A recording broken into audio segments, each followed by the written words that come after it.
Today I want to talk about the political situation as we head into the super election year, and there are mainly 3 points. Where are the parties, the different parties standing at the beginning of this election year?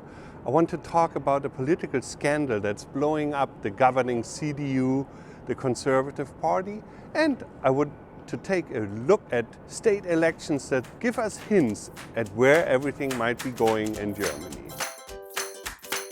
Guten Tag, I'm Knut, and I'm the representative of the Friedrich Ebert Foundation in the United States and Canada. I am from the northern coast of Germany, but I've spent years in North America working on transatlantic politics.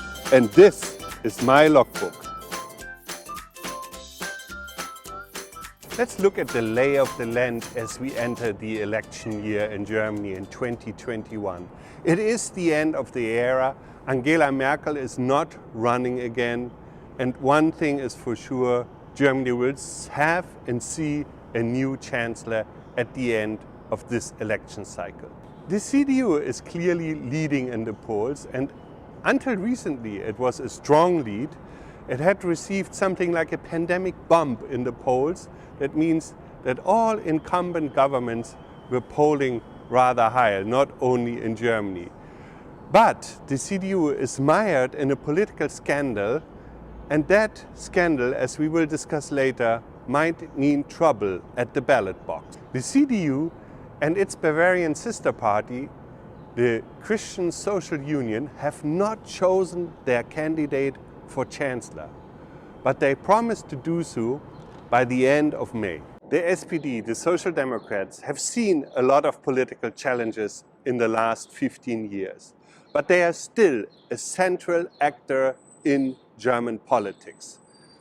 They have been part of 3 Merkel governments, 3 or 4, and they have been behind of most of the policy wins in the past 16 years. That means, for instance, they have been behind the minimum wage, but also the big political success of marriage for all. The SPD has nominated Olaf Scholz, the current finance minister, as the candidate for chancellor, a well-respected and well-known politician in Germany with lots of experience on the executive level, and he might just be the right man to lead Germany out of the crisis. The SPD has been ardent to critique Germany's health minister from the CDU and Merkel herself for her lack of strategy in the pandemic and for her lack of finding a way out of the current impasse around vaccination. There are clearer, better solutions, and the SPD has spelled them out. The Greens have an undeniable cool factor,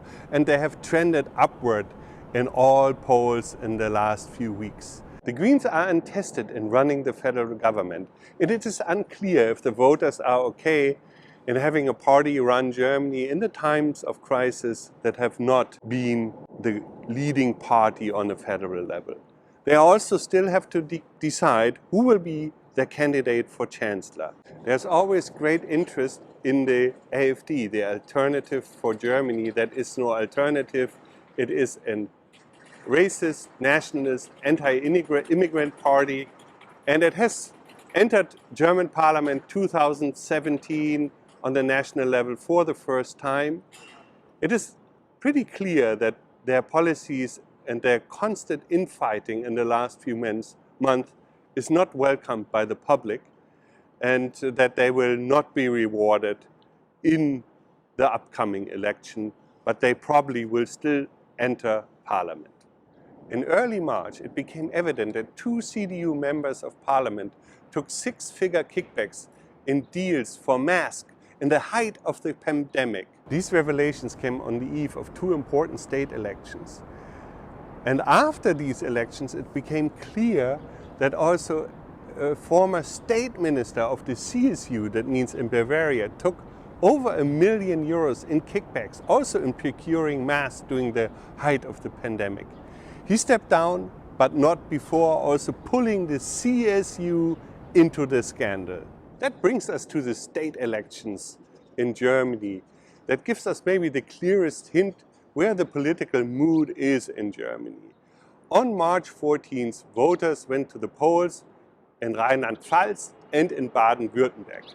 In Rheinland-Pfalz, they handed the Social Democrats a clear victory, and in Baden-Württemberg, there was a return to the Greens to power.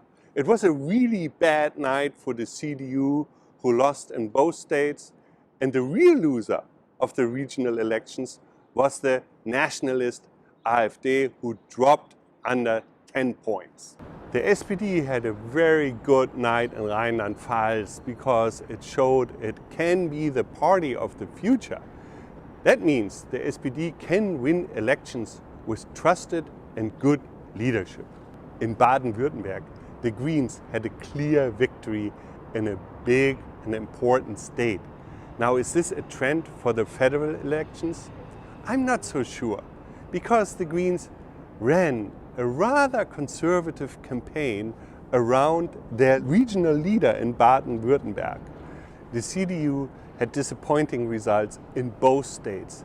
And what worries strategists of the CDU is that most voters had cast their ballots already before knowing about the CDU scandals, because they had cast their ballot by mail. So it is unclear if the corruption scandals will actually impact voters' decision. The super election year has officially started, and the election matters for the future of Germany.